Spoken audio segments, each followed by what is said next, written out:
Welcome to episode 2 of Fix It in Post podcast. Okay, so we got some amazing feedback on episode 1, which was great to hear. We're going to try and implement people's questions and thoughts as much as we possibly can over the course of the episodes. We do have a special guest, as promised. Our first guest that we have on Fix It in Post is the amazing director, Diarmuid Goggins. He offered some really valuable insights into the industry. It was really interesting hearing his thoughts on it. Obviously, he's working up on a high level, so it's great to hear that on a creative side that he goes through the same things as a lot of people in the industry. We discussed some of the material that we've discussed ourselves in the first podcast, like around rejection, and then we implemented some of the questions that we've gotten since the first episode. And he took us through his personal experience, as Baz said, from his high level, and it was just a really interesting perspective. So we're going to discuss more of it ourselves from our own perspectives. Yeah. So to kick this episode off, we are going to speak about wanting to give up, which is something that Diarmuid touched on in his conversation. And it's about, we touch on it a little bit about powering through on the first episode. But again, Diarmuid spoke about how tough the industry is at the moment. It's always tough. It's always brutal. And there's no change there. But especially at the moment, since COVID and then the writers' strike, and kind of the industry thought that it would be finding its feet back again by now, both in the film world, TV world, musicians, writers, again, getting crew on all the projects, and the availability of work and what's happening out there and how tough it is. So we spoke a little bit about how he powered through. Mm-hmm. So what are your thoughts on it? Well, he touched on quite a bit on his mindset. I think it's very difficult for a lot of creatives in general to even maybe relate to what he was saying initially, because if you don't have a strong mindset, if you haven't built up that resilience, it's very hard to relate to what that means. And I know he talked an awful lot about something similar to what you said actually in the first episode, but like taking a step every single day to it and acknowledging the knockbacks, acknowledging like taking the good and the bad and not expecting that once you get one job you go straight into another. There will be lulls, and like how do you cope within those lulls? Like how do you build yourself back up? How do you keep motivated? And he did go through that in depth. But I think one of the things I'd personally like to talk about is building up that mindset, building up that resilience. Like what would you class your mindset as? Like what do you think your mindset is?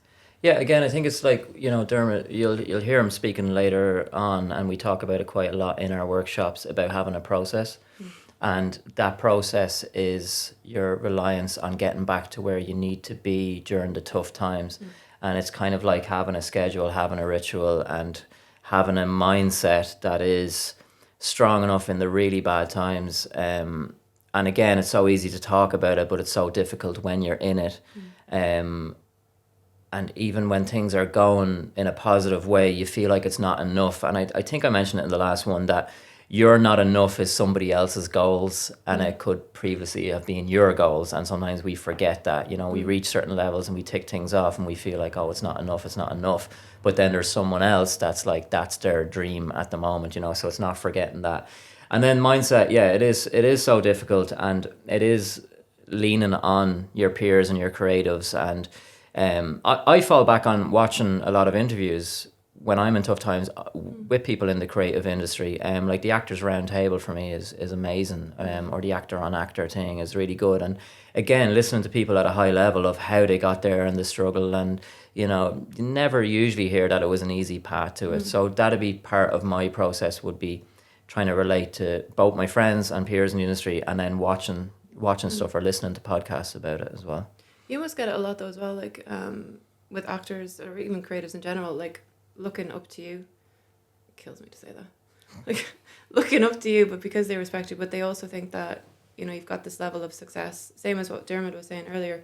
You've got this level of success, but you could be sitting there like having dealt with a rejection or like getting turned down for funding or something like that, but they're looking to you to say, oh my God, you've made it, when you're having a really, really bad day, but they're struggling in their own career. Like how do you convey that to them if they reach out? Yeah. Or how do you convey that to them? Absolutely. And because I said before, like I have serious imposter syndrome, and I feel like I haven't made it in any way, shape or form. And from the outside and from social media and, from whatever wins I've had, like I feel like it's never enough. It's not like the phone is ringing every day. I've hustled and I do make my own work and I push and I do work hard at it, but working hard at it doesn't always yield results. But it is the whole mindset, again, getting back to it's when preparation meets opportunity, that you need to be prepared and ready for the opportunity. If you're down tools and you haven't done anything in weeks and months, your creative mind is not on the spec, and then all of a sudden you get a call to do something creative and you're like, oh shit, I have to relearn all this again, you know?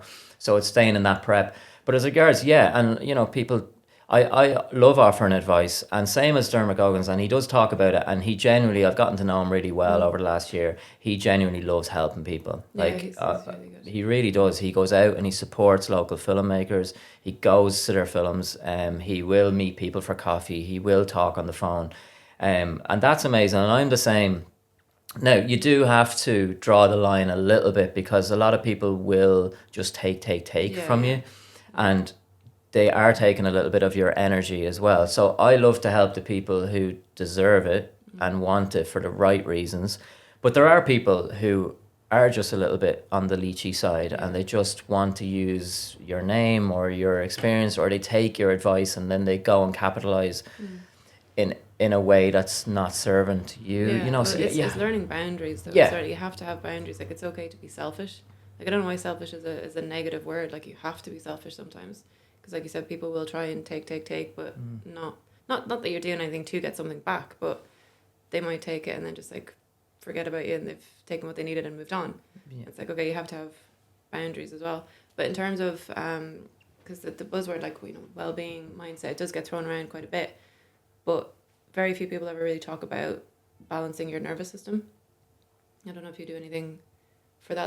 Like over the years, I actually worked with an amazing woman called Nicola Hayes, and through therapy, I learned it. Like, is to have a strong mindset, you have to have a very relaxed, neutral nervous system. And in this industry, we're constantly like in a state of fight or flight. There's always like cortisol, because we're always either anxious about something, you're going into an audition, or you've just gotten rejected, or you're on the high of set and then you're in the low of no auditions. It's a constant fluctuation. If you've got too much cortisol and stress hormone in your system, it starts to actually impact you like physically. You can get headaches, you can get like disrupted sleep, digestive issues, like low libido. There's numerous things that can happen, and it's really hard to sit there and be like, okay, I must have a strong mindset, when your whole body and your whole system is completely out of whack. Like, if your hormones are all over the place, you're not going to be able to sit there and be like, okay, I need to look at this objectively and take the emotions out of it. It's really, really difficult to do that.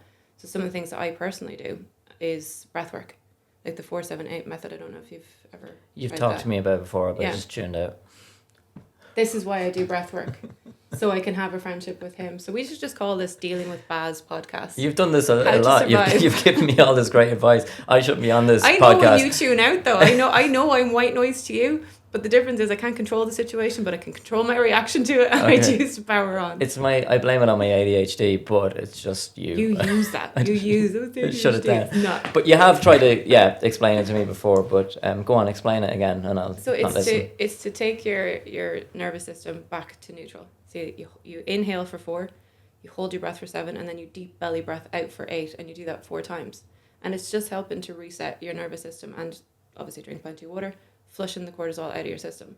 Because like I know a lot of creatives, when I'm speaking to them, they might be saying like, oh, I'm not sleeping right now, or like they're grinding their teeth, or they're gaining weight and can't understand why they can't shift their weight, or they've got lack of motivation, or they're withdrawing. It's your nervous system is in red, it's in panic all the time from fight or flight mode, and it's really, really difficult. Like you mentioned before, you struggle to meditate. It stresses you out, yeah, because like if your nervous system is on high alert and like in fight or flight mode, you're not going to have that mental space to sit down and breathe properly and actually work on your mindset. So it's important to neutralize your nervous system. I do a lot of breath work, going to the gym, lifting heavy stuff, even something so simple as going out for a walk in the fresh air. And you do tapping, don't you? Yeah. Those kind of things. Some people, journaling works for some people. That doesn't really work for me because my mind gets too active and I end up like doodling or going off and doing something else. But there's loads of little things that you can do to try and get yourself physically to a state where you can then focus on your mental health. Yeah, I tuned out. So did Connor. Connor's sitting there planning his week. His week. What's for lunch? But you do grounding work as well, and I was watching a reel there. I haven't tried it, but about. Did you watch the whole reel? Probably not. No, that's another problem of mine. But releasing the electricity from your body through bare feet on the ground, so in the forest or on the beach or Yeah. whatever it is, and actually being at one that as humans we are meant to have our feet Yeah. touching the soil and stuff. Do you? I stuff like do. that? I do that as much as I can. And my dog sometimes, it's like he just thinks that's a game and just decides to like reef you around the garden. So I can't do it with him there. But you go out, just something so simple, because I think an important part of that is you're putting your phone down. You're stepping away from technology and you're just going out. Just even if it's for like 2-3 minutes, standing there barefoot, and you can, once you like relax and just try and let yourself connect, you will feel it, and it is just very, very relaxing. It just kind of calms your whole system. But you're listening to the sounds around you. And the most important part of that is that you're not glued to your phone, because we're all so overstimulated at the moment. Like a tech detox once a week, I think everyone should be doing. Yeah. Like I've certainly tried to do it. It's like just turn off your phone, turn off your notifications. I mean, like social media, I know Diarmuid touched on that earlier as well. Like it's so overstimulating. That's causing so much cortisol and a flush to your system, especially if you're comparing yourself, or you're seeing people talking about auditions or this or that, and you're like, oh my God, I'm not getting any of that. That's the stress hormone being released, and then you're caught up in that cycle. A lot of people, like they fail to even realize, or they know it but they don't really acknowledge it, is that social media, these apps are designed by psychologists to be addictive, to keep you in It's that a loop. fake dopamine Exactly, hit that you're getting. It's that external validation. Like with people posting certain things to you get validated, it's all external. It's all taking away from yourself. So something so simple as grounding, taking your shoes off, standing outside. I love standing out in the rain. I know that sounds really weird, but I love going out and just like standing in the rain for just a couple of minutes, and just that sensation, that feeling. It does kind of bring you back to some level. I don't know if it's like pre-technology or whatever, but it really is relaxing to the system.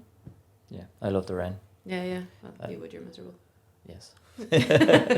But yeah, it is the dopamine hit and the reels, how they tailor What did to you call it? what What did you call it? dopamine. I think I said dopamine. Dopamine, probably. Dopamine. Dopamine. Yeah. It's correcting me on my grammar. There's the accent coach. But how it tailors to your interests as well, just is a whole social topic on the manipulation and keeping you there, and obviously the comparison to other people of where they are in their lives and making everything look rosy and stuff like that. We all do it. Like we all fall victim to that. Absolutely. But it's important. Like I know on some of the apps they have like a timer on it, where you can say like screen time is an hour. I think everyone should have that on it, because doom scrolling is it's a real thing, especially if you're having a rough time, bad day, if you're like fully stressed out and you haven't done anything to try and regulate your system, you are addicted to that, and it's just fueling the problem. It's like 2 hours go by and you don't even realize it. You're like, yeah. With the tapping technique thing. So again, from me, like with my ADHD as a kid, and I've ADHD and OCD combined, but because I'm a drummer, like my parents and all, and like my mum still jokingly gives out to me that I would constantly be drumming and tapping on my knees and like tapping my foot, and I still do it to this day. But it feeds into, that's my anxiety and the ADHD thing, and so the tapping thing is the only form of relaxation that has actually worked for me. And it's basically like there's loads of YouTube videos on it. It walks you through it, but it's just pressure points, and it's defocusing your brain on the anxiety that's formed. And as you know, anxiety is fear of the future. It's not in the immediate. It's like what you're worrying about, what's hasn't happened yet, which you have no control over. So by design, it's absolutely ridiculous to have that feeling. But at the same time, anxiety, like you said, fight or flight, it is ingrained, and sometimes it's ingrained to a higher level in people, that it is the defense mechanism, to get away from a situation that's causing you stress. But the tapping just breaks the loop of that. So it's like picking pressure points like on your wrist and just tapping, and then picking. There's loads of different methods of it, but it does just distract my brain enough to make me forget about what I was worrying about. So it is something that I do when I'm on set. And the first set I was on, an actor actually twigged it, and I was trying to do it discreetly before the scene was about to start, on my wrist and just tapping my leg and stuff. And they asked me about it, like, what are you doing? And they found it really interesting, and they were going to implement it. It does work. That's the thing. It does work, and it helps like with the energy release in your body as well. Again, talking about like bringing your nervous system back to neutral. Like there's one right there. If you talk about pressure points, like I sometimes do that if I'm really nervous going in somewhere, or if you've got like, if I get a really bad anxiety trigger, like happened to me recently before going into an audition that I absolutely ruined. Tell us about that. That's a whole other podcast. But when I came out of that, because obviously you were there, I was highly stressed and highly all over the place. I cause a lot of stress on people. Yeah, very anxious going into an audition. Didn't do any of the things that I'm currently preaching about, and then I had to look at his smirking face while I was in there. So I was in an awful state. But when I was very supportive, I'll have you know. Tell that to your face. When I was in the room dying of death. But when I came out, like one of the things after I got pulled by the guards and had a whole stressful afternoon was this. It's a simple thing, like just doing this with your fingers, because it kind of relaxes the brain and you're like focusing on that. But it gives, again, it's just giving your body time and your brain time to relax. There's another thing for those listening, do you want to tell them what you were doing there? Oh yeah, sorry. It's just like you just trace your fingers, like take one finger and just like trace every single finger in between your fingers, up over your fingers, the whole shape of your hand. There, happy with that? Is that good enough description? Oh my gosh, so aggressive. You can't just set me off and then call me the aggressive one, you gaslighter. But there's another one that you can do with your toes that I sometimes do, like if I'm on a Zoom meeting or a call or something like that. In your shoes, just like stretch your toes, curl them, stretch out your toes, curl them. It disrupts the neural pathway to your brain, so it's giving your brain something else to focus on, and you don't have enough capacity to be anxious. Yeah, I mean, subconsciously, I was on an important Zoom meeting last week, and without realizing it, like one of the metal rods off like a clothes horse had broken off, and without realizing it, I had folded it into the figure of 8, like the metal rod during the Zoom, and it wasn't until I finished the Zoom that I was like, oh my god. And then my wife was like, were you on a Zoom because one of her bobbins was like snapped in half, or like I snapped pens, or like my calves will be killing me after important meetings or auditions because I tense them without realizing I tense them so much with the anxiety. You know, these are all subconscious things, but it's your body trying to deal as much as possible with it. But I do it subconsciously, you know, which is... You should try that one. That one's really good. There's a really the good pressure points in there. Yeah. It's really, really good. I think everybody has something, or like doodling. That's, I always doodle. Everything. Yeah. I'm a nightmare to live with. You're just a nightmare in general. Doodle on the walls. Doodle on myself. That's what happened. You were bored. No, but it is. It's really important to not just, because people are like, I know people talk to me a lot about like mindset and confidence building and all that, but you do have to look after your nervous system, because if you've got a completely out of whack system, it's going to trigger an imbalanced mindset anyway. So where can someone like go to start that? Like, do you have advice of can you go like watch something on YouTube? There's or loads listen, of tutorials, like there's loads of brilliant channels. I worked with an amazing woman called Nicola Hayes, but like any good therapist would be able to tell you. But like if you type in tapping methods or acupressure points, breath work, there's a couple of really amazing Irish channels. I can't remember, breath work with Niall, I think it is as well. They do a lot of the ice water therapy, cold water therapy, but they do loads of tutorials on just doing simple breath work at home. The 4-7-8 method is absolutely incredible. Like when I was going through a really, really tough time 2 years ago, like I had like, the really bad heart palpitations all the time, like negative thoughts, all of that. And I put a reminder on my phone to do the 4-7-8 breath work every hour. And after about 2-3 weeks, I could feel myself starting to kind of come out of it like a lot stronger. But there's loads of things. Just Googling, we can put in links, I think, on one of the posts. We'll put in loads of links to where to go to. But you can get it anywhere on YouTube. There's loads of tutorials for free. This is a classic example of my ADHD. We were talking about it before we started the podcast, but I was watching a reel and they were talking about the, what's it called? EDMF, is it? Bilateral. Bilateral. Yeah, so, you're listening to a song and it's going from one ear to the other. But my typical ADHD, I watched like 20 seconds of the reel and it was like, anybody with ADHD should try this. And of course I leapt away from the reel and went on to Spotify, did it, stressed me out, and I was like, this isn't working, forgot about it, went back, and the reel, I'd only watched 20 seconds and I didn't listen to the rest of it, that you're meant to be doing something busy while you're listening to it to distract your brain more. But that's just typical of me, is like, that doesn't work, 20 seconds. Done. You're an actual nightmare. But do that one, you should try that one. Or the toes one for you would be good, I think, because the feet are really amazing for pressure points. Welcome, Diarmuid Goggins, our first official guest on Fix It in Post podcast. Thanks for joining us. Thanks very much. We know you're very busy, so we do appreciate it. I like to pretend I am anyway. Yes. You were saying you did listen to the first one? I did. You did? You did your prep? I did. You know what to expect? I did. But no, it's just great to get your perspective. Obviously, a director of massive shows, and you're in the middle of one at the moment. So just getting your view on the industry and the tough times and the good times. We'll go through a few little questions with it. So how are you feeling with the industry at the moment? We'll start with that. I guess I have a I have a love-hate relationship with this industry. You know, I think it's at times the most amazing thing possible. It's like the best drug you can ever have. Not that I'm endorsing drugs or anything like that, but if I was to, it would be a good drug. It's a great drug. I get such a kick off what I do. I love it. It's amazing. It's incredible to to stand on a set and direct actors and to direct camera and tell a story basically, and someone pays you to do that. It's the most amazing job in the world.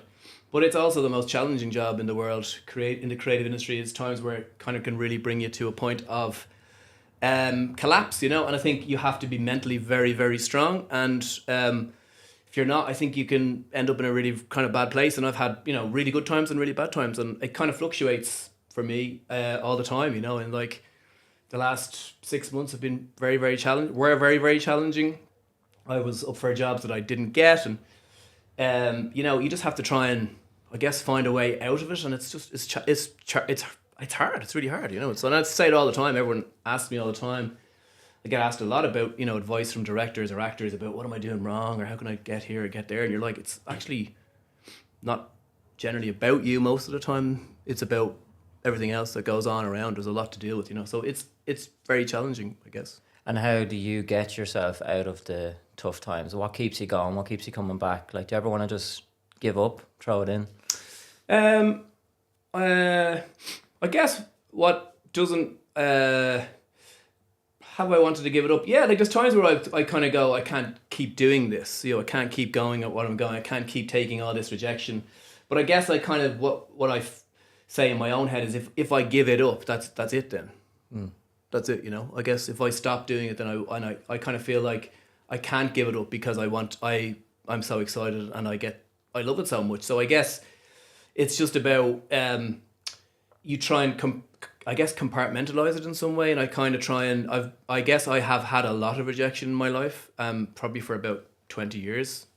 I've been rejected a lot, and I think you get better at it. It doesn't get necessarily easier, but I get better at kind of breaking it down, talking to myself about it or to others about it, particularly my wife, who's a good sounding board for me, and other friends that I have. We've spoken about it a lot, me, you and Will, and I think opening up about it is good. I think the worst thing, as always, like anything mental health wise, keeping it inside and bottling it up only creates kind of venom and kind of poison, and that kind of will infest you and send you to a worse place. So, and I think I'm better at, I guess when I was first rejected, maybe I took it more personally, and then I didn't talk about it because I felt maybe I wasn't good. So therefore, if I spoke to you about being rejected, that people were thinking, oh my God, he's rejected because he's crap. Whereas now I guess I feel I'm pretty good at what I do, in the most unarrogant way. I'm confident about that I have an ability to do something that I'm good at. And so when I don't get the job, I try and find the reasons that I didn't get the job, and it wasn't necessarily because of me. It was because of the producers or the team or my pitch being not right for what they wanted to do, and you kind of just try and work your head around that to find it. And so that's not about me. Yeah. And it makes it kind of easier. And I'm better at going into the room and leaving it behind, so to speak. So do a pitch, come out and not think about it in the same way that you were kind of told at your leaving cert years ago, which is like, once you leave the paper behind, don't talk about it afterwards, because then you'll realise. So I try not to talk about it too much afterwards and just move on. Because, yeah, I mean, obviously we've worked together quite a bit on the workshops and stuff, but it was a great morale boost for me to see how proactive you are, even when you're up for the job and the job didn't happen, but how many other avenues you work at, whether that's meetings or the workshops or trying to develop your own projects. And and of course we all have our bad days, and that's what we were talking about. You do get down and you need a few days sometimes just to wallow a little bit, but then it's, do you get over the hurdle of getting back up on the horse and going again, so that was great to see your proactiveness. And then as we talk about a lot, that one phone call, one email can just change your whole trajectory. And it's having that belief that it will, but putting in the work that it is there and you're ready to go when that contract finally does come. So just we'll just keep it on the negative for the moment before we get to the positive. But what about like criticism throughout your career? How have you dealt with that or handled that? Because as an artist, you're leaving yourself open to criticism and the public and stuff. So has it affected you at all over the years? Yeah, or? I'm terrible at it. Like I guess I take everything very personally. You know, like probably my weakest trait as a human is that I take it all very much personally. So if see an actor struggling and they're not kind of hitting, say, the beats that they're hitting, or that the performance is suffering, I take that as a personal hit against me not having given the right direction or communicating properly. Notes in an edit I find particularly challenging when producers come in and give you notes on your edit. I find them quite personal because I kind of, the way I look at it is, particularly in an edit, and also on a set, I kind of find myself quite vulnerable in that it's like being naked for me sometimes on a film set in an edit suite when I'm watching, and someone's commenting on my body, someone's saying something about my body, and so that's the kind of analogy I use, where it's like, because I make myself very vulnerable to the process, because the process for me is about being vulnerable, and so when I'm on a floor edit or directing, it's about being able to have prep, but kind of throw the prep away and kind of respond very much in the moment to what's happening in the given scene at the given time, and that makes me quite vulnerable. And then in the edit, that because then decisions were made kind of organically in that kind of moment. If someone said they don't like the performance or they don't like whatever the shot, or I take that person because I made that decision. Yeah.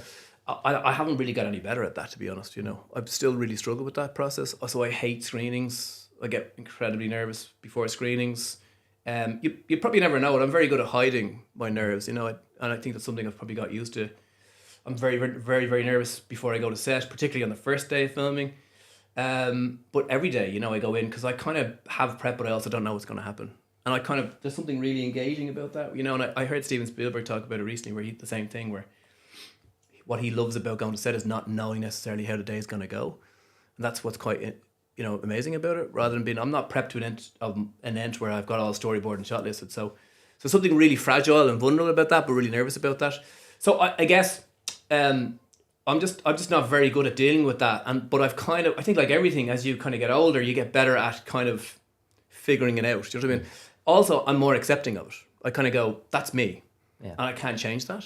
And so therefore, actually, I kind of now try and look at it as a strength. Okay. The vulnerability of that is more of a strength than a weakness. Do you know what I mean? And I think it's trying to sometimes turn things on its head, where you kind of go, rather than taking the fact that you're this as a weakness, maybe that's a strength, and try and find a way for that to be a strength to you. And in directing terms, being quite vulnerable and open, I see as a strength now. A strength, definitely, yeah. Because even on the screening aspect, for me personally, I am the same. I'm in a pool of my own sweat if any of my stuff has been shown. But I mean, the fact that I invited you to the Dublin Crust premiere, and the fact that you bothered actually coming to it when, I reached out to so many people and they didn't. And then from there, that was a relationship formed, even though we'd worked together on Kin. And this is the thing that we talk about in the industry. It's making the effort and, getting out there. And you didn't have to come that night, and I appreciate it so much, even though I was like, oh shit, Diarmuid Goggins is here. And the pressure was all on me. But, talking about dealing with it as you progress in the industry is an interesting factor, and it kind of leads me on to my next question of the positive, that when you do book the job and you are in the process of it, it's conserving your energy and your own mental health, and how you navigate and deal with that, and also how you deal with your own personal life, obviously, family life and stuff, and that balance of, are you all consuming when you're in that workplace? Do you know how to switch off? Do you, get back to your hotel room at night and decompartmentalize, or are you constantly in it, and do you get burnout? So there's a couple of answers in that, in a way, in that, like, so when I work, when I have a job and I'm in prep, I'm good at kind of doing a more 9 to 5-ish type day, where I will go in and do set hours and kind of try and leave some of it behind. But when I tend to be away, and on my current job I'm away, I'm going to be in London, I'm in London for it, I find it kind of more all-consuming, because I don't necessarily have a life after 5 o'clock, my family and most of my friends are here, and so therefore I don't really have anything to do in the evening, so I tend to come home and maybe cook dinner and then maybe reread a script, or look at some visual reference or whatever, you know, as the case may be. But, you know, sometimes I will go to the cinema and step out of it. When I shoot, I'm absolutely not present anywhere but on the shoot, you know, and it's all consuming. And like, my wife goes into single parent mode because she knows that I won't be there in any shape or form. Like, you know, not in a bad way. It's busy. I guess you spend a 10 to 12 hour shooting day. You come home. You know, when I wrap, generally just 10 questions from 10 different people who want to answer something for the next day's filming or the next week's filming. Then there's rushes to look at and to assemblies to check to make sure everything's okay on the rushes. So you're doing that. So you're just constantly working basically. And it's should I switch off? Probably. But I guess in filming terms, there's a kind of a finite amount of time that you have to film something, and like it has to happen within that kind of window. Whereas in prep, you know, it can fluctuate. If you don't finish something on a Monday, it can go into the Tuesday.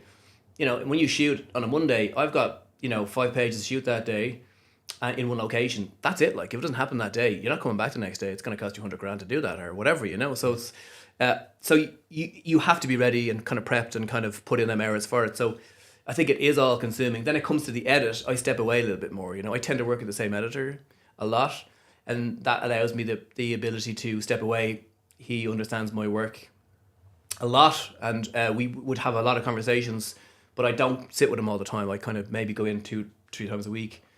And sometimes I don't go in any weeks. He will just do the work and he kind of send me cuts at night. So I'm much better at kind of tuning back into kind of family time there again. And then between jobs, I'm pretty good at kind of going down. But like 6 months ago, like last June, I finished a job and I was supposed to start another job. And the job was away in Finland. And we started prep and I went to start casting with Maureen Hughes. We went over on a kind of pre-casting visit.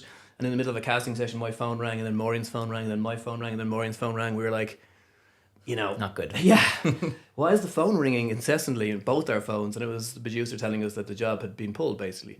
And we both were sitting in Helsinki going, all right, you know, oh, this isn't great. You know, and for me, it was an 18-month contract. For Maureen, it was, you know, a big contract as well. And the job went, and I came home to nothing. And so in that time... you know, how did I, like, you know, and I was only talking this with my wife, and I think it's kind of good to talk about here, is that every day I worked. I got up at 10 o'clock, or I go up at 7 o'clock because my kids got up. Every day I sat at my desk and I did work. Yeah. I had no work, I got no pay, but I sent emails and I hustled. We devised a workshop together for actors. I devised a workshop for directors. I got 2 things in development. I got a movie in development. I got a TV show in development.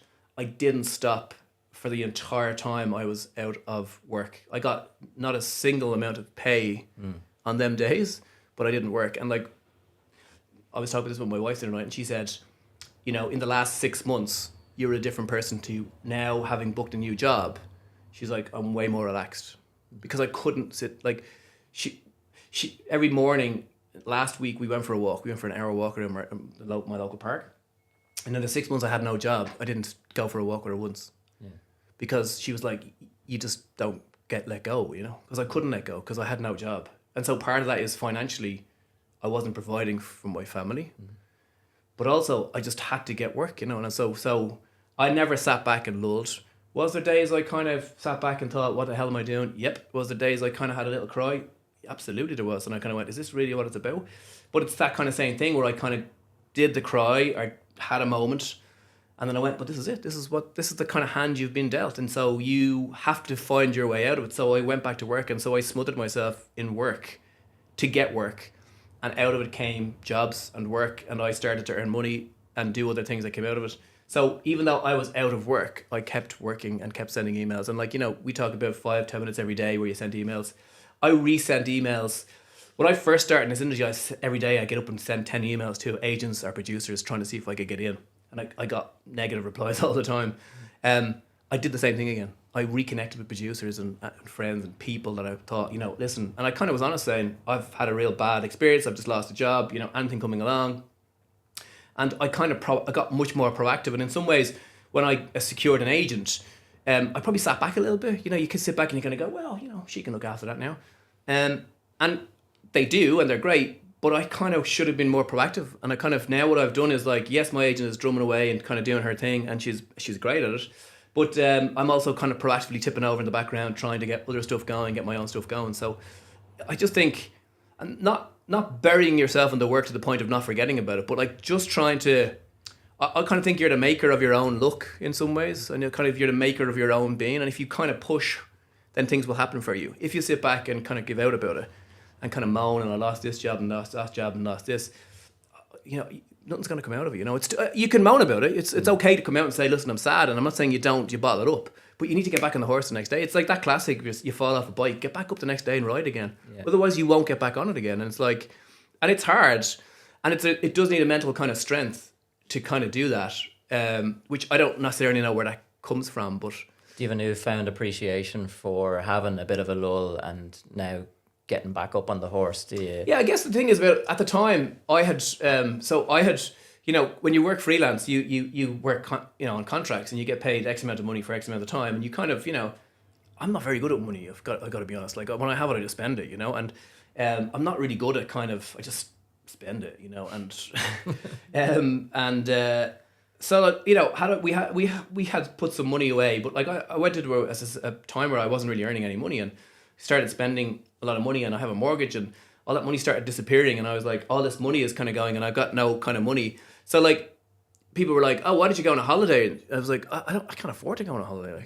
So I had 6 months down, but I wasn't working, so it wasn't as if like let's go and like I said to you, my focus was on trying to go, how do I get out of this hole rather than kind of going.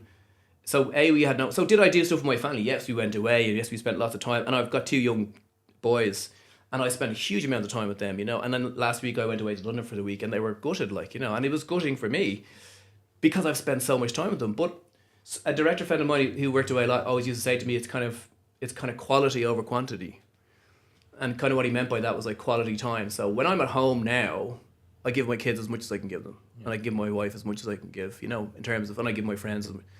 And though I give it all, and and I think that's how I rectify that in my head. Yeah. So I'm not there all the time, and I'm not there, but when I'm there, I give as much as I can. Quality time, yeah. And just with the creative industry as it stands at the moment, just from having so many friends and so many connections in it, how do you feel after the writer's strike and after COVID, and has it found its feet? Is it tougher than ever for creatives out there, or is this kind of been the same that's been going on for the last few years? How do you feel about it? I think it's shifted massively. There's been a huge shift in what's happened. I think this year, I heard a producer friend of mine at the BBC said that there was a motto for this year, which was survive till 25. Which is that basically 24 is going to be an absolute shit show, basically. Yeah. Interesting. And it's April. Is it? It's a time of the month right now. Yeah. It's nearly May, and it's so quiet. Yeah. People thought it would kick back up. It actually worse than COVID. COVID kicked back pretty quickly. Things started to move much quicker. It's not moving at the minute. It's really, really slow. And I think what's happening is a big change in terms of the streamers have come in, have had a huge amount of money, have had a massive impact on how things were commissioned. They have less money, are investing less. And so therefore we're seeing an absolute just reduction in terms of what's being produced, but the money available to produce. We're living in very uncertain times. Economies are challenging, money is expensive, there's war and atrocities all over the shop, and they make people uncertain about spending money. And one of the first places they get hit always is the creative aspect, even though we kind of need creativity and we need the arts more in times like that. They suffer financially. And so what we're in the middle of is a kind of a shift in terms of how things are being made, how they're being funded. You're going to see much more co-productions going forward, much more, you can see it in movies now when, the opening credits have 8 to 10 to 12, logos. Before, it's not just one single studio anymore, or very rare. That's just, we're going to see a lot more of that. So I think times are challenging. I kind of hate to say it. I think times are going to be slightly more challenging, certainly this year. The latter half of the year, the forecast is slightly better. And into 25, I think things will pick up again. But I think that golden era of what we were lived in is kind of gone. Okay. Survive to 25. It's brutal, it's kind of brutal. But it's like, it is that thing where you're like, there's a change and there's a shift in what's happening. And I think some of that's good, because I think what you'll also may see, particularly for actors, we may also see in some ways it'll shift. There was kind of very much a focus on kind of star power all the time now, where we might see a little shift where as an up and comer, as a newbie, you may find more opportunities to get in on stuff because there'd be slightly lesser budgets on stuff, and so therefore there won't be the necessarily need. I think, I don't know. I say all that, I could be completely wrong, but I do think there is a shift. Certainly I sense a massive shift, and where I would have seen a lot more scripts and stuff land on my desk, I've seen very little. Mm-hmm. So how do you keep your mindset strong? How do you keep your mental health healthy? What do you do?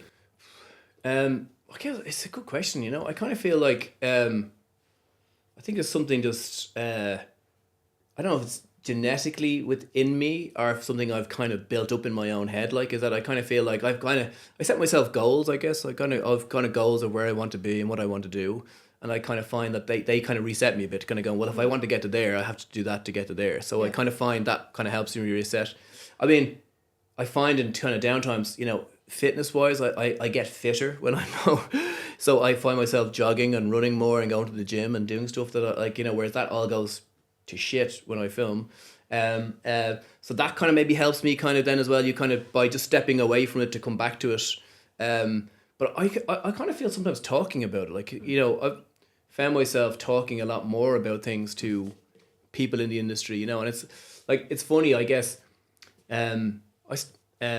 I probably get asked a lot now by actors and directors, you know, how do I, you know, get a similar career to what you have, you know, and you know, I guess it's probably a sign of getting older, but I still see myself as quite young and still kind of go, oh, really? You know, you want to talk to me about it? Okay, fine, I'll give you my advice on it. That's fine, and where I'm at, you know, and I guess I still look. I looked up towards people, and I guess certain people maybe look up towards me in some way in terms of what I've done. And I find that quite also mind-setting for me, is to talk to people to go, it's like the first thing I always say is it's really brutal, really challenging, really, really hard. And if you're ready for that, then let's kind of go, you know. And I think that talking to other people, trying to break in and find a way, I find helps me, like, you know, and doing workshops with other directors and other actors and talking to them people who have lost their, you know, their love for the industry or maybe think they're not good enough. I find that that's really good for me. Like, you know, I do it because it's good for me. Yeah. And I think that helps me set my mind to kind of go, giving other people positivity and kind of going, you can do this if you really want to do it. Kind of helps me go, well, then, you know, you get back on it. And I guess I kind of follow that in the sense of that if I'm telling someone else to go and do it and to kind of be proactive, then I try and lead from the top, which is that I have to be proactive. And practice what you preach. Yeah, because I'm not going to just sit there and go, well, I never do that. As in, generally, all the advice I would give to anybody, I do practice. Yeah. I do practice it because I believe in it. Yeah. And it works for me. I'm not saying it works for you, and I'm not saying you should follow exactly what I did, because I think you have to find your own way, you know, and I think that's probably where some people fall down, where they kind of, you have to find your process and what your process is. And I think just you reset back to that. But I think probably talking about it, you know, I've gone through some shit times in my life where I've like lost people to death, where, you know, I probably didn't talk about it enough, you know, and I found that stuff wallowed inside me, and only as I got older did I talk about it. And when I spoke about it, I found more solace and peace in talking about it. And I think in the same way, we probably don't do it enough. And I know it sounds like kind of BS, but I also think during COVID, what we realized that we missed was actual social connection with people. What COVID pulled away from it was interaction.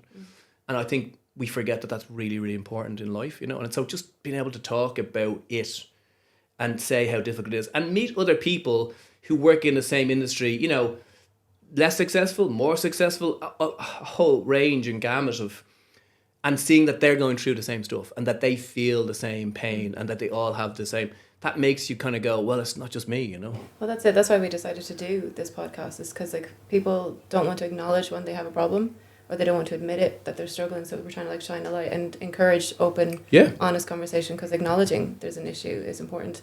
Do you think a big reason why people won't talk about it, not so much out of fear, but is there stigma? Do you think there's still a lot of stigma on mental health?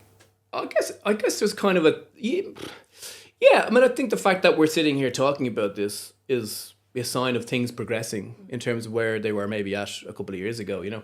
I think there is, but I also think there's probably a bigger thing around kind of maybe failure, you know, this idea that if you're not in a good place, you're not happy, or you're not landing jobs, that you're kind of failing somehow, and that you're like, so therefore it's difficult to talk about failure, you know. I have a kind of a bit of a love hate, pet hate, whatever, with kind of social media as well. I think social media is a lot to answer for in some regards there too, because nobody really puts up how shit they are. And so if you look at everyone's social media, everyone seems to be having a better life than you. You're comparing your worst day to their Yeah. best. And then the reality of that is like, actually, you know, some people have taken a photo from 6 months ago that they put up today that's them in their happy place, but are actually the most miserable place possible. So I think then when you kind of open up and talk about that, you kind of then realize that other people are kind of the same, and people are struggling in their own kind of ways. And then, and I think, you know, for me, the biggest things I've learned in my life, and the moments that have become a better person, if you like, are when I've failed, or when I've done something not the way I should have done it, if that makes sense. When I've won or succeeded, they kind of pass you by, in that you kind of go, great, and it's brilliant. When I've done something wrong or had an interaction with somebody that like I dealt with badly, or I have failed in whatever way you want to call that, I've learnt more from them. So sometimes failure is kind of important. So kind of failing are not succeeding, are not achieving what you think it is actually kind of part of the process. Yeah. Does that make, and I think people kind of go, well, the journey is I want to be here and then go to there. I mean, when I came out of college, I wanted to go from here to Hollywood. It didn't happen. Have I failed, or has the journey just taken its own way? And I guess what it is the journey has just found a route, and some ways I've gone this way and I've gone that way, and it's maybe about appreciating the journey and kind of go, this is the journey. And it is that thing where it's like, it is a marathon, not a sprint. It's like, you've got a whole life in this industry, trickier maybe for an actor, you know, and that like maybe a smaller window for an actor. But creatively speaking, you know, from, you know, 10, 20 to you die, you can be creative, and you can direct, and you can be on a, you know, and you can still act as an actor at 80. Might be slightly harder to get the role, but but do you know what I mean? Is in the point being is that you can still do it. Like, you don't have to retire at any point. So the idea being that if it's 40 or 45 or 25 or 50, when you make it, are you? And again, what is making it? You know, I guess that's a little relevance. I think it's all about being relevant. You know, about what that is. You know, so, which I just think it's, you know, you said the word mindset. I think it is about mindset, and it's trying to find. And I'm not a huge sports fan in any way, but I kind of find myself kind of analogizing or looking at sports stars a lot, where how they get their head right for a big day or a big moment or a big thing. And I think in the same way we have to find, and I talk a lot about in the workshops I do with Baz and Will, we talk a lot about like kind of a process, an actor's process. I think the same way you have to have a creative process, which is what is your process? And I kind of liken that to say Johnny Wilkinson kicking a rugby ball, you know. He took like 3 steps back and 4 steps back, and that was his process, which he knew he could control. He couldn't control the stadium. He couldn't control the pitch, the wind. What he could control was his process, which was the 2 steps back, 3 steps, which is why he did it. Yeah. And people went, stupid. But what it was mentally him getting himself set to put himself in a place to be ready to do what it is he was going to do. Yeah. And I think that's what we're talking about here, is that as a creative, finding a process for you that puts you in the place that you need to be to do what it is you do, and do that as best you can do it. You know, and if you can find that the situation, like you can't control the situation, but you can absolutely control how you respond to it. Correct. And like a lot of actors, a lot of creatives in general are afraid of failure. But my perspective is that failure is not a negative. Like, failure is actually a really fantastic opportunity to reassess and to learn. Like, I don't want to say that old cliche, you'll grow. No. But you don't grow in your comfort zone. You only grow when you're challenged and when you've failed. So if you were to give advice to actors or any creatives like struggling with their mental health or anxiety, like let's say they're coming in to audition for you and they're caught up in their head and they don't particularly have a strong enough mindset, what advice would you give to them to prepare? You know, I guess in sometimes the kind of the harsh reality of the world is generally people outside of you, you know, and certainly outside of your family, nobody really gives a shit about your mental health, right? And I mean that in the best possible way. Like, as in, so when you come into an audition, I don't really need to hear about your mental health and what that's at. Like, do I care personally? Of course I do. But the job needs to be done, and you've probably got a 20-minute slot to get that done, right? So the world is kind of hard in that regard, you know. So no one gives you should we give more time? Should we open ourselves up? Yeah, we should, but I think it's not going to happen because, and particularly time is money in this industry. So I think when you come in, I think you need to be you have to try in some ways, again, in your process, find a way to compartmentalize the problems that you are facing and come into the audition and be ready for the audition, you know. Absolutely. I also think it's about creatives take the lead and be confident. Mm-hmm. I kind of hate when actors come in, they're all kind of almost subservient to me, where they're kind of going, oh, oh, holier than thou director, I love your work and you're amazing. You're kind of going, that's not why I brought you in. Like, as in, brought you in because I thought you were great. And like, thank you for loving my work. That's amazing. But like, it's irrelevant. Like, if you like my work or don't really. It's like, you know, I want you to see you come in and own this. So come into a room and show me why I should cast you in this film. Yeah. Because that's what I want you to do to me. And I want to see, I always call it kind of, the Americans call it a cute meet, which is kind of what it is for me. It's like, it's a chance for me to get to know you. Mm-hmm. Do I like you? Can I spend 6 months working with you? And then do you have, can we communicate? So if I give you a note, can you take the note? Can you progress the note and move on, you know? So I kind of feel it's that same thing where you have to put your best foot forward and try and, we've all gone into interviews or meetings where something's happened that morning or, you know, your mom is ill or whatever, you know, and you kind of, it's important. And sure, you can bring it up if you want to, but like, it's a bit like the dog ate me homework, like, or coming into your, you know, your oral exam and having your arm in a sling and hoping that the Irish guy will tell you about your arm in a sling. You're like, you know, you just come in ready and kind of do the thing you need to do. And if you talk about whatever but I think that's, for me, it's just come in and own it and be confident and come in and do your best pitch and then leave it. That's it. And don't kind of think about it after, you know, and kind of, and I think for me, what you find is you find your own happy then, if that makes sense, you know, because like what is happy like as well, because you're kind of going, well, is happiness being in Hollywood? Yeah, maybe, but I know a lot of people in Hollywood that aren't very happy.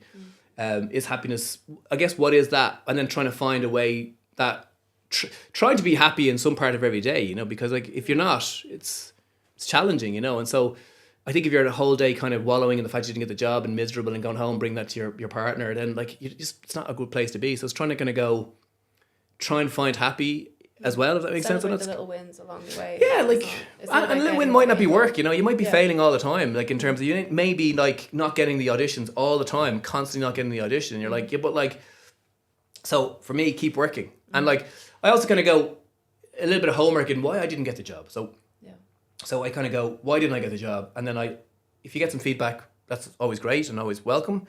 But if you don't, because you often don't, have a little kind of self-appraisal to kind of go, well, watch back. Did I do the best I could do? Was I lacking confidence? Did I do the best thing I could do? And, you know, and also not in a negative way, but just deconstructing a bit to kind of go, well, the next time I'll make sure I won't do that, or I'll try it this way rather than that way, you know? Like I found, say, in my pitches, in my early days pitching, I went in really nervous. And I was always kind of going, hi, I'm kind of quite nervous. And I was always really kind of like, you know, whatever you want to do kind of thing, you know. It's very, and I never got the job. I was like, we didn't get the job. I was like, oh, what is that? You know, and I kind of went, okay, I'm going to try different approaches. I'm going to come in with a really strong pitch and go, here's my pitch, take it or leave it, and go out the door. And I got all the jobs all the time. And I was like, oh, that's interesting, isn't it? And it's like, not arrogant, but, you know, here's my take. Here's what I think.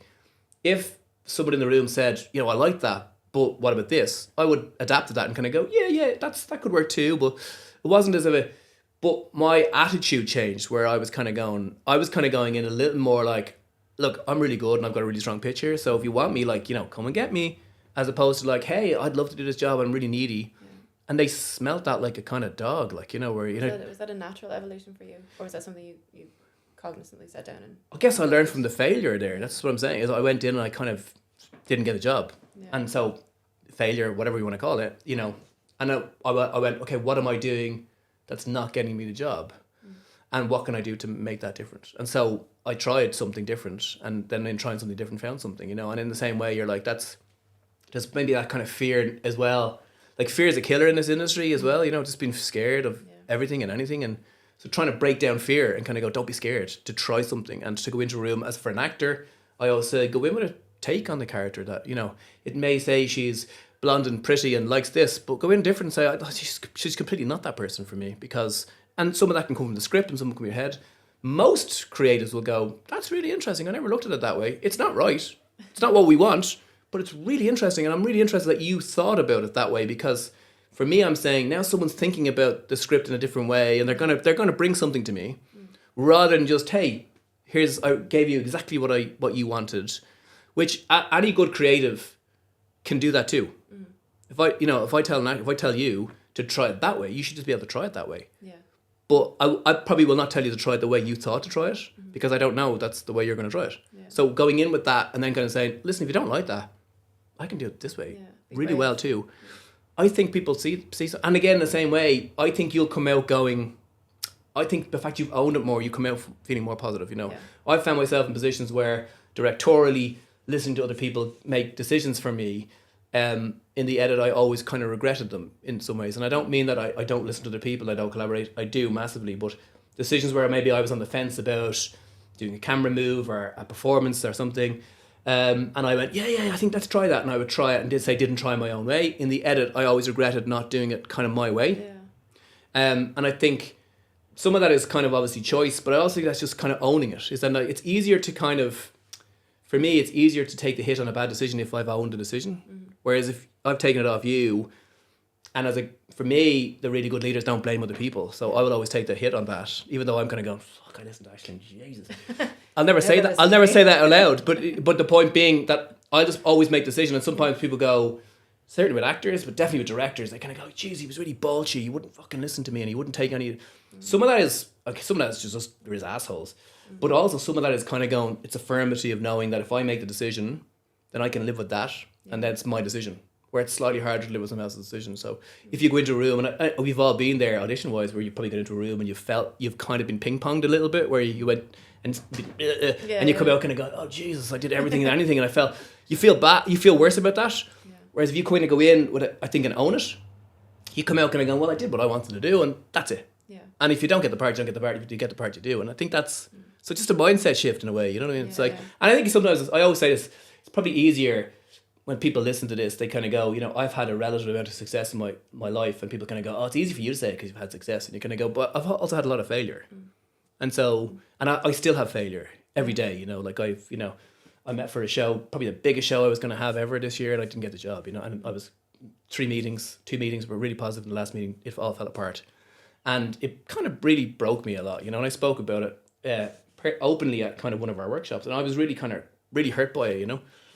So, and I kind of say that because people kind of go, but sure, it's easy for you. You think you're there and you're brilliant and you're amazing and you're deadly, and sure, you never get. I don't. You still suffer for it. And I think across the board, I talk to people every day who are, you know, way more successful than me, who have really shit days too, and have really shit moments and times. And I think you just don't forget that. And I think just knowing that and remembering that in your own head is really, really important. And I think then you will kind of find it easier to kind of go, and I always kind of say, when you're having a bad day, someone's having a worse day than you.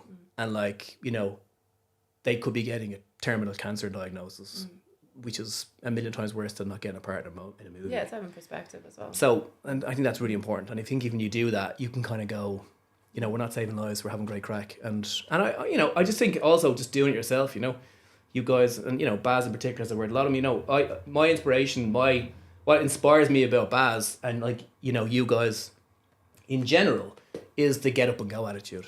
Is like, if I don't get funding, I'll make my own movie. You know, if I don't do this, and that's what brought me to go and see his show. It's like the idea that if I'm not, and I love that attitude, and I think that attitude is where you will survive and where you will thrive in an industry like this. Is where it's like, if I'm not gonna get it, then I'm going to find my own way to do it. And if you look back through Hollywood and stories in Hollywood and movies, there's a load of stories like that. You know, the most famous one is probably Matt Damon and Ben Affleck, who couldn't get parts and decided to write Good Will Hunting, win Oscars, and now look at them. But they made their own choice there and went, okay, if I'm not doing it. Yeah. So if you're not a writer, you don't have to write it, but find a writer, find a director, find a team, make shit, make a short, make a movie, put it up on Instagram. And, you know, that's the thing. I think it's that same thing where people just wallow a little bit and kind of go, oh, I'm not, you're kind of going, that drives me insane. Like, you know, I really struggle with that, where I'm kind of going, but what did you do today to make your life better? That's the thing. And they go, nothing. Nothing. I'm down. And I might have coffee, and you're like, okay, well, that's fine. Well, tomorrow, what are you going to do? Same thing. You're like, well, I'll tell you really quickly where your life's going to go. It's going to not go very far. You have to take the knocks, and there's always going to be knocks. There's going to be good times and bad times, but you have to take the knocks and kind of pick yourself back up, crack on, try again, just keep trying. But there's a lot of people that they can't. That's why we decided to do this podcast, is try and talk openly about people or with people to try and change that mindset, because we'd both be very like that. We've all had a number of knocks. What you do, you take the knock, you can sit with it for a day or two, be like, okay, that's really shit. What'll I try tomorrow? What can I do tomorrow to make this better? And I think don't be scared to reach out to people, you know. I think people like in the industry, you know, certainly from my perspective, you know, I think most people that I know are very happy to engage with somebody, to talk to them about, you know, help or a career. And instead of someone you admire, you kind of look up to, like, you know, send them an email, drop them a text, you know, an Instagram message, whatever. I think it's easier to connect with people now and see if there's a way that you can kind of help your way out of this. And I think people are happy to give advice. You know, people are certainly people who have been through it are happy to kind of talk about how they did it. You know, and I think that's what we just need to do more of. You know, but it is brutal, fucking brutal. So I just want to say thank you very much for coming on and sharing your advice and your experiences. I think it's really important for creatives to hear it from different perspectives, not just actors, but from someone who they class as successful as well. So thank you very much. No, you're very welcome, and well done to you guys. You know, I think it's a really important podcast. You know, I think it's something that's much needed, and I think people will really enjoy it. So well done for you for using your initiative. See, My idea. of course Don't it let is. him claim. It wasn't Barry's. Oh, good. Deadly. Well, thank you for tuning in, guys. That was episode 2. We will be trying to incorporate more of your questions going forward, and if you guys have any particular topics that you'd like to cover, we will be trying to implement them as we go along, and we will have a guest speaker every single week. So thank you for tuning in. Yeah, we just want to say the feedback has been amazing, and the amount of messages and comments we've gotten, and this is the reason why we wanted to do the podcast, and to let everyone know that we're all in the same boat as creatives. And it was great hearing from different people from the creative industry, musicians and writers and all aspects of it. So just the fact that it's getting through to people, and keep listening. We'll keep it going as long as we can, bring in some interesting guests. And like Ashton said, if you do have questions or any comments and stuff, we will try and get to them and implement them as best we can. And thanks for listening.